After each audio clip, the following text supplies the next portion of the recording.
언제나 매일매일 하나님이 주시는 선한 능력으로 승리하는 우리 모두가 되기를 소망합니다. 제가 매복 사랑니가 있었습니다. 작년 10월에 제가 뺐어요. 아랫니 2개가 매복이라서 뺐는데 제가 몇 안 되는 자랑이 건치거든요. 네, 그래서 치과하고 별로 친하지가 않았어요. 그래서 굉장히 무서운 겁니다. 치과를 가는 게. 근데 이제 여러분들 치과 가보시면 알잖아요. 이제 등받이가 딱 제쳐지면서 이렇게 조명이 비치고 눈이 부시면 눈을 감죠. 그러면 천으로 딱 얼굴을 덮어요. 그리고 해보세요. 이제 그때부터 고통이 시작되잖아요. 근데 너무 저는 무서운 겁니다.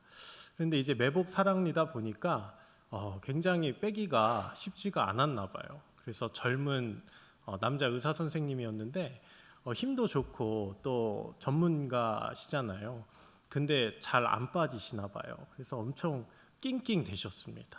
그리고 막 힘들게 빼는데 저는 사실은 굉장히 어떤 최첨단 그런 장비가 있을 줄 알았습니다. 그런데 그렇지가 않더라고요. 그냥 벤치 같은 걸로 그냥 쑤시는 거더라고요. 그래서 깨트려 가지고 뽑는 건데 너무 힘들었습니다. 제가 1시간 동안 입을 벌리고 있었거든요. 진짜 턱이 빠지는 줄 알았고 너무 힘들었어요. 근데 의사 선생님이 그렇게 막 씩씩대면서 막 힘들게 막 빼는데 별의별 생각이 다 들더라고요. 왜냐하면 그 발치를 하기 전에 이제 부작용에 대해서 쫙 설명을 해요. 그런데 뭐 안면마비가 올 수가 있다. 뽑을 때 신경을 건들면 뭐 말을 어눌하게 할 수도 있다. 뭐 별의별 얘기를 다 하시는 거예요. 그러면서 밑에다 사인하라고 책임 안 질 거니까. 그래서 뭐 어쩔 수 없으니까 그냥 사인을 하고 그러는데 너무 제가 입을 벌리고 막 의사 선생님은 낑낑대는데 저는 너무 걱정이 되는 거예요. 그리고 별의별 생각이 다 드는 거죠. 난 과연 설교를 할 수 있을까? 뭐 이런 생각, 별의별 생각을 다 하면서 그렇게 입을 벌리고 있는데 참 감사하게도 그렇게 막 씩씩대고 막 낑낑대시다가도 갑자기 온화한 목소리로 잘하고 계세요. 잘하고 계십니다. 좀만 힘내세요. 저는 주님의 음성인 줄 알았습니다. 너무 제가 걱정이 많았거든요. 막 너무 힘들어하시고 또 간호사한테 막 다른 거 줘보세요. 그거 말고 더 큰 걸로 줘보세요. 막 이러는데 저는 눈이 안 보이잖아요. 앞이 안 보이잖아요. 그러니까 막 더 걱정되고 어떻게 하는지도 모르는데 근데 그러다가도 잘하고 계십니다. 좀만 더 하면 됩니다. 네, 근데 좀만 더 하긴요. 1시간을 그렇게 입 벌리고 있었는데 어쨌든 감사하게도 아주 잘 뺐습니다. 근데 저는 참 그 의사 선생님께 감사하더라고요.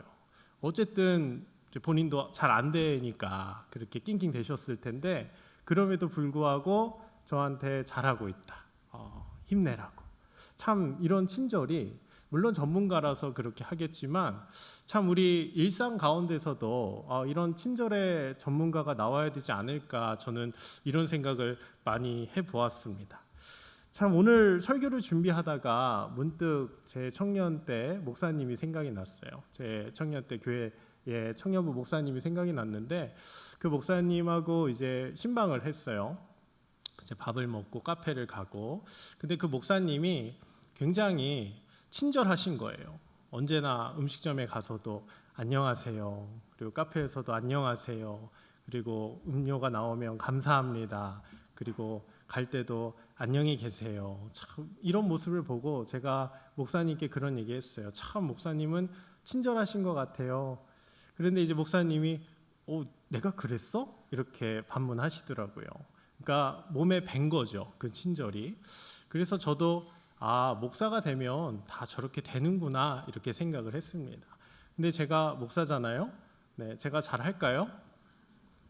네, 부분적으로 부분적으로 하더라고요. 그게 당연한 것이 아니더라고요. 목사가 된다고 해서 그렇게 친절하게 되는 것도 아니고 그거는 평소에 잘해야 되고 평소에 그 친절을 베풀 때에만 그런 행동들이 자연스럽게 나오는 것 같습니다. 2020년도에 기분이 태도가 되지 않기 위해라는 책이 베스트셀러였습니다. 아마 여기 계신 분들도 그 책을 읽으신 분들이 있을 텐데 그 책에서는 한 사람의 진면목을 보려면 기분이 안 좋을 때를 살펴봐야 한다. 언제나 같은 온도를 낼 수 있는 사람이 되어야 한다라고 말합니다. 근데 정말 그렇더라고요.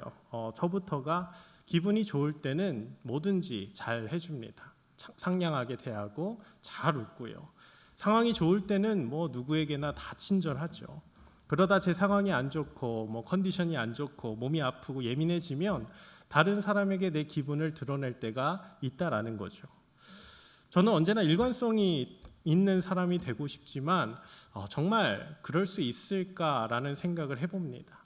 그리고 내 자신뿐만 아니라 저는 한 번도 그렇게 일관성 있는 사람을 보지 못한 것 같습니다.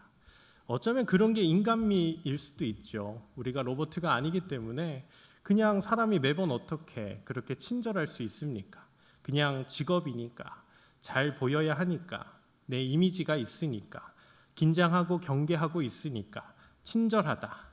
아니면 그냥 기분이 좋고 일이 잘 풀리니까, 오늘 컨디션이 좋으니까 친절하다. 근데 이런 것들 외에 우리가 매번 친절할 수 있을까? 상황과 환경에 따라서 잠시 긴장이 풀릴 때에, 우리 기분이 안 좋을 때에 이중적인 모습을 보인다면 우린 그 사람을 신뢰할 수 없을 겁니다.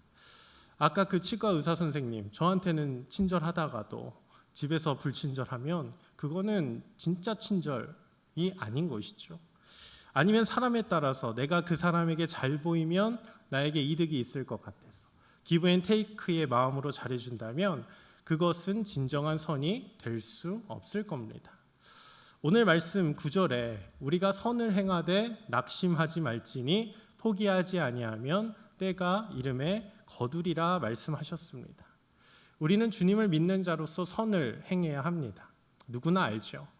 근데 때로는 내가 기대한 만큼의 보답이 없을 수가 있습니다. 그래서 오늘 말씀에 낙심이란 말을 쓴 거죠. 여러분, 낙심이 뭔가요? 우리가 언제 낙심을 합니까? 기대하기 때문이죠. 처음 시작은 기대가 없었습니다. 무언가 받으려고 하지 않았고 그랬는데 은근히 우리는 사람인지라 바라는 것이 생깁니다. 아무리 기대하지 않아도 사람인지라 기대하게 된다라는 거죠. 아내에게나 남편에게나 또 친구에게나 심지어 자녀에게까지도 은근히 내가 한 만큼 보답하고 싶은 것이 우리의 마음입니다. 그런데 여러분, 사람에게 기대하면 우리는 분명히 낙심하게 됩니다. 또 내 자신에게 기대하면 우리는 낙심합니다. 난 언제나 친절한 사람이야. 아닙니다. 사람은 한계가 있습니다. 그래서 내가 그리는 그 이상향, 완벽한 이상향을 이루지 못하면 우리는 내 자신에게 실망을 하게 되는 것이죠. 낙심합니다. 그러나 하나님께 기대하면 우리는 절대로 낙심하지 않습니다. 사람을 보고 하면 아무리 좋은 마음으로 시작해도 그 끝은 좋지가 않아요. 그런데 하나님을 보면 낙심하지 않습니다. 하나님은 언제나 우리의 기대를 저버리지 않습니다. 때가 이름에 거둘 줄 믿습니다. 그것이 하나님의 법칙입니다. 포기하지 말길 소망합니다. 사람을 보면 포기하고 싶을 때가 많습니다. 근데 사람은 변하던가요? 우리 옆 사람 한번 볼까요? 네, 변하던가요? 네, 대답은 하지 않겠습니다. 네, 잘 변하지 않습니다. 사람을 보면 우리는 언제나 낙심하게 되고 실망하게 되고 포기하고 싶어집니다. 그러나 하나님을 보면 우리는 절대로 실망하지 않습니다. 우리 사람을 보지 말고 하나님을 보기를 소망합니다. 하나님은 우리를 사랑하시고 우리를 위하여 자신의 아들을 이 땅에 보내주셨습니다. 그분의 사랑을 믿을 때 우린 두려움이 없어집니다. 아직 우리가 죄인 되었을 때에 그리스도께서 우리의 죄를 위하여 죽으셨다 말씀하셨습니다. 하나님과 그분의 아들 예수 그리스도를 바라보면 우린 두려움이 사라지게 됩니다. 그분의 신실하심이 우리를 실망시키지 않습니다. 낙심치 않고 포기하지 않으면 하나님의 때에 우리의 선을 갚아주실 줄 믿습니다. 우리가 사람이 아니라 하나님을 본다는 것, 하나님을 기대한다는 것은 하나님을 믿는다라는 겁니다. 그리고 하나님을 믿으면 우리의 시간과 물질과 건강을 모두 하나님께 둘 수 있는 겁니다. 우리 오늘 말씀 8절 다시 한번 읽어보도록 하겠습니다. 시작.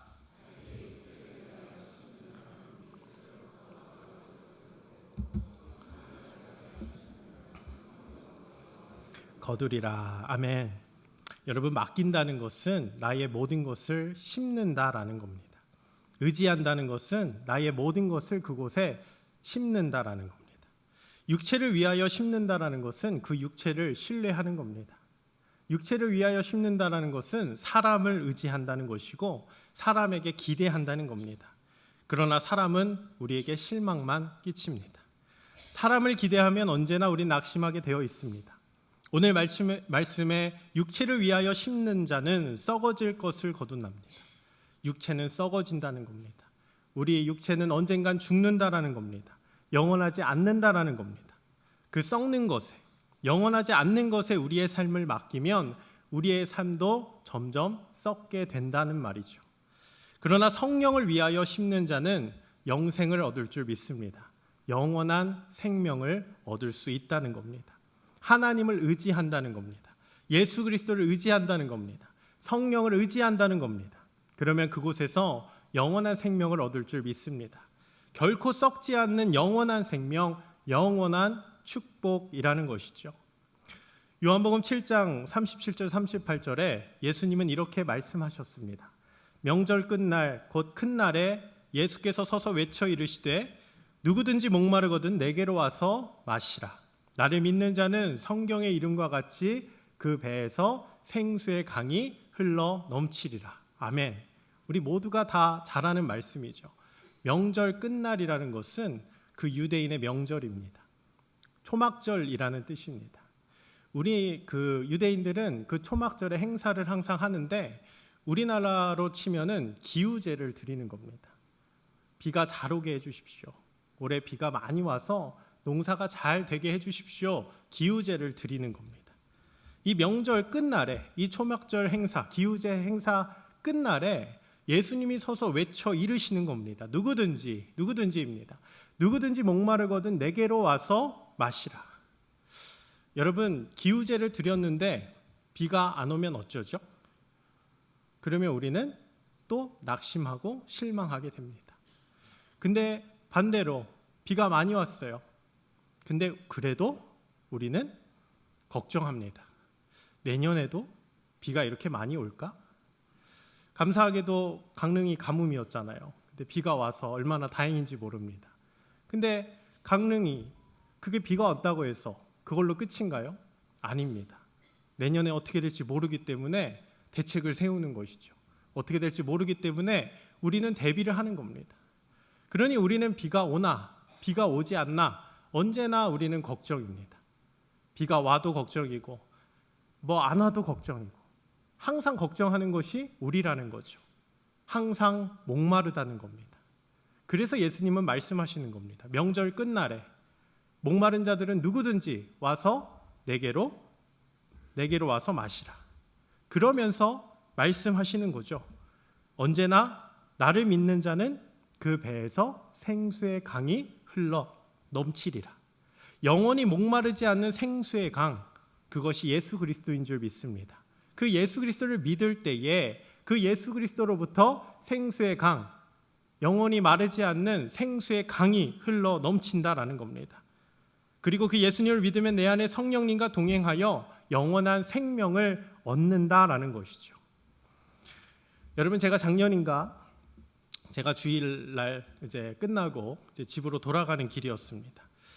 근데 저 상계역으로 넘어가는 그 언덕에서 이제 차를 타고 가고 있는데 그곳에서 이제 인도의 어떤 청년이 이제 발목을 부여잡고 이렇게 앉아 있는 거예요. 그러니까 저는 일로 가고 있는데 반대편 인도에 그렇게 쓰러져 있는 겁니다. 자, 그러면 제가 어떻게 했을까요? 1번, 유목사니까 당연히 차를 멈춰서 그 청년을 도왔다. 2번, 그냥 집으로 갔다. 몇 번일까요? 네, 저는 그런 위인이 못 됩니다. 네, 저는 2번이에요. 저도 주일은 피곤하거든요. 그리고 청년이잖아요. 근데 연로하셨으면 모르겠는데 청년이니까 괜찮겠지 하고 저는 갔을 건데 하필 그날 고등부 설교가 오늘 본문 말씀이었습니다. 선을 행하라. 그렇게 막 목소리 높여서 막 외쳤는데 왠지 갑자기 부끄러워지더라고요. 그래서 차를 돌렸습니다. 차를 돌려서 멋있게 차를 멈춰 세우고 딱 내려서 무슨 일이냐. 근데 또 한 청년이 또 같이 친구인 것 같은데 이렇게 부축을 하고 있더라고요. 그랬더니 뭐 이렇게 발목이 이렇게 뭐 접질렸다고 하더라고요. 그래서 걷지 못해서 이제 병원에 가려고 택시를 불렀답니다. 근데 제가 끝까지 멋지고 싶어서 택시 취소하고 어차피 왔으니까 차를 타고 내가 병원에 바래다 주겠다. 근데 청년들이 굳고 말리더라고요. 괜찮다고. 이 택시에 거의 다 왔다. 그래서 막 괜찮다고 하면서 막 감사 인사를 하는데 저는 아직도 그 청년들의 그 말과 그 표정 아직도 잊지를 못하겠습니다. 여러분, 제가 집으로 돌아가는 길이 어땠을까요? 뿌듯했죠. 너무 행복했습니다. 너무 감사했고 참 나 멋있다 이런 생각을 하면서 했는데요. 여러분, 제가 생각해 봤습니다. 성령을 위하여 심는다는 것은 어떤 것일까? 구체적으로 어떻게 행동하는 것이 성령을 위하여 심는 것일까? 다른 게 아니더라고요. 말씀에 순종하는 것이더라고요. 제가 설교를 했어요. 하나님의 말씀을 선포했습니다. 그런데 제가 순종하지 않으면 그 말씀은 죽은 것이죠. 여러분, 말씀에 순종하길 소망합니다. 성령을 위하여 심는다는 것은 거창한 것이 아니라는 거죠. 작은 것이라도 그 말씀에 순종하는 것, 그것이 성령을 위하여 사는 것입니다. 성령을 위하여 심는 것입니다. 예수님께 나아가는 것이 뭘까요? 성령을 위하여 심는다는 것이 뭘까요? 다른 것이 아닙니다. 말씀에 순종하는 것입니다. 작은 것에 순종하는 겁니다. 남들이 보면 우스울 수 있어요. 사소한 것처럼 보이지만 그 일부터 해야 나중에 큰 것도 심을 수가 있는 겁니다. 우리는 여유가 있어서 남을 돕는 것이 아닙니다. 단순히 기분이 좋아서 하는 것도 아니고요. 상대방에게 맞추어서 선을 행하는 것도 아닙니다. 큰 일에만 순종하는 것이 아닙니다. 작은 일이라도 하나님 말씀에 순종하는 것입니다. 육체가 아닌 성령을 위하여 심는다는 것은 이런 겁니다. 말씀에 순종하길 소망합니다. 말씀을 따라 살아가길 소망합니다. 이번 주 여러분들은 내 모든 물질과 건강과 달란트와 시간을 어디에 심을 겁니까? 또 이번 한 주 여러분들 무엇을 위해 사시겠습니까? 무엇을 의지할 겁니까? 우린 언제나 말씀에 순종하여 성령의 우리의 삶을 심기를 소망합니다. 성령을 위하여 살기를 소망합니다. 여러분, 콩 심은 데 콩 나고 팥 심은 데 팥 납니다. 오늘 7절에 분명히 나와요. 오늘 7절에 사람은 심는 대로 거둔다라고 하나님은 말씀하셨습니다. 이것이 하나님의 원리입니다. 성령님께 내 삶을 맡기길 소망합니다. 성령님께 내 삶을 심기를 소망합니다. 성령님을 따라 살아갈 때에 우리는 영원한 생명을 얻을 줄 믿습니다. 오늘 바울은 그것을 알았고 말로만 한 것이 아니라 그는 성령을 위하여 심고 성령을 위하여 살았습니다. 요즘은 자기 확신이 있는 시대입니다. 그래서 자신을 알아갈 수 있는 수많은 도구와 통계 자료가 있죠. 대표적으로는 MBTI가 있고, 우리 상반기 때 오후 예배 때 어떤 강사님이 오셔서 그 플립한 거 기억나시나요? 카드 게임 한 거. 그래서 내가 이게 단점인 줄 알았는데 뒤집어 보니까 장점이었다. 그리고 나는 뭐 아메리카형이다. 뭐 그런 거 아시죠? 네, 그런 도구와 그런 테스트를 통해서 우리 자신을 알아가는 그런 것들이 굉장히 많습니다. 근데 요즘 아이들이 더 그 자기 확신이 강해요. 확실히 자신을 드러내고 주장을 합니다. 애매모호한 것은 싫습니다. 분명한 것을 좋아합니다. 자기 PR의 시대인 거죠. 그런데 바울은 이와 반대로 다메섹 도상에서 주님을 만난 이후로 그는 180도 달라졌습니다. 그의 출신과 학벌을 보면 자기 확신을 가질 수밖에 없는 사람입니다. 엘리트였습니다. 그렇게 자기 확신이 강하니 예수를 믿는 자는 남녀를 막론하고 모두 잡아 죽인 그런 자기가 믿고 있는 것을 실행할 수 있는 그런 능력도 갖춘 인물입니다. 근데 주님을 인격적으로 만나니까 그는 180도 달라졌습니다. 나는 아무것도 아닌 존재다. 주님을 믿는데 계속해서 내 자아가 강해지고 주님 앞에서 꼬꾸라지지 않으면 그것은 잘못된 신앙입니다. 자기를 부인하지 않고 날마다 십자가에 못 박지 않고서는 우리는 주님의 제자가 될 수 없는 것입니다. 여러분, 바울이 인성이 좋아서, 원래 인성이 좋아서 이렇게 주님께 쓰임을 받았을까요? 원래 바울은 인성이 저렇게 좋아서 그렇게 행동할 수 있었던 걸까요? 아닙니다.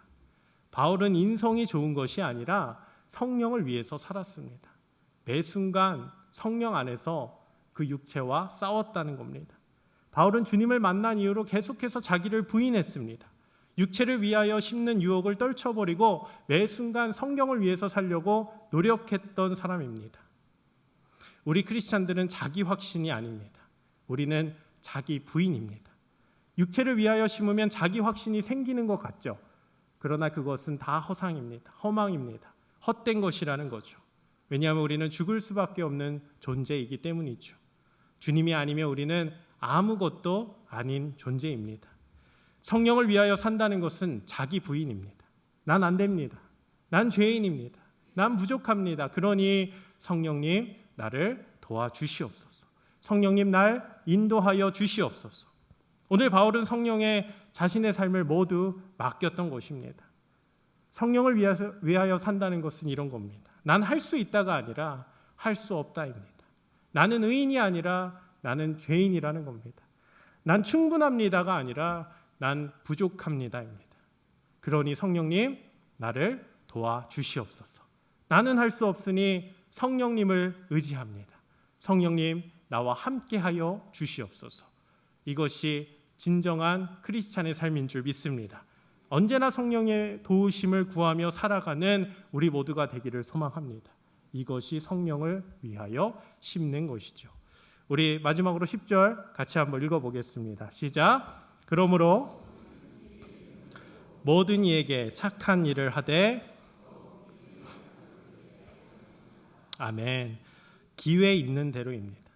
기회 있는 대로 모든 이에게 착한 일을 하길 소망합니다. 근데 내가 하려고 하면 또 안 되고 또 낙심하고 또 포기하고 싶어집니다. 성령께서 도와주셔야 됩니다. 선한 영향력을 끼치려면 매 순간 성령의 도우심을 구해야 됩니다. 내가 착하게 살고 싶어도 한계가 있습니다. 우리는 모두 주님 앞에서 죄인이기 때문이죠. 다른 사람을 계속해서 도와주고 싶어도 잘 안 됩니다. 난 죄인이기 때문에 선을 행하다가도 낙심하고요. 선을 행하다가도 포기하고 싶을 때가 참 많습니다. 어렵습니다.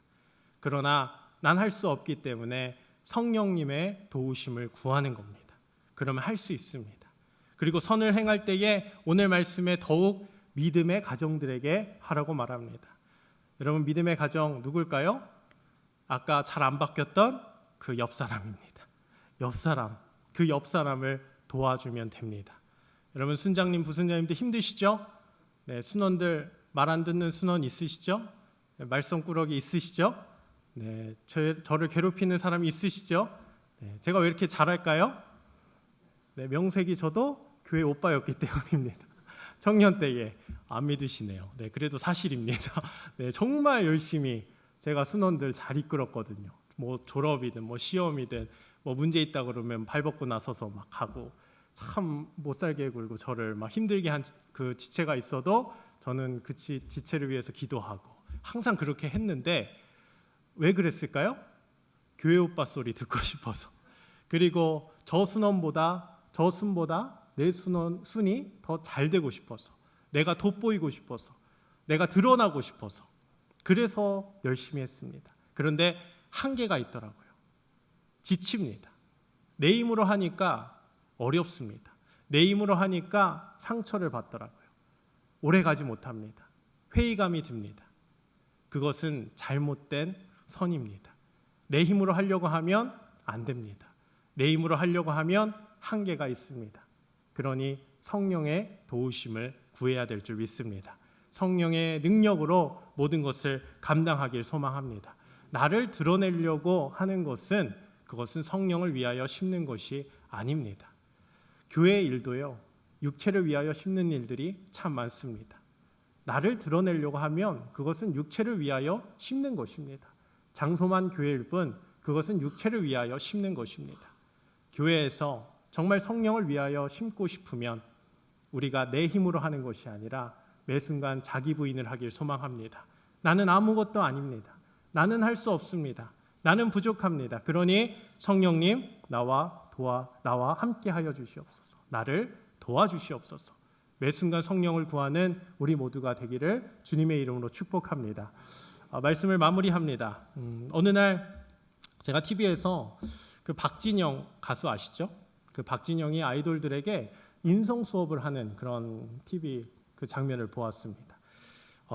그 아이돌의 언어 습관에 대해서 설명을 하는데 박진영이 아이돌들에게 이렇게 물어보더라고요. 너 혹시 욕하니?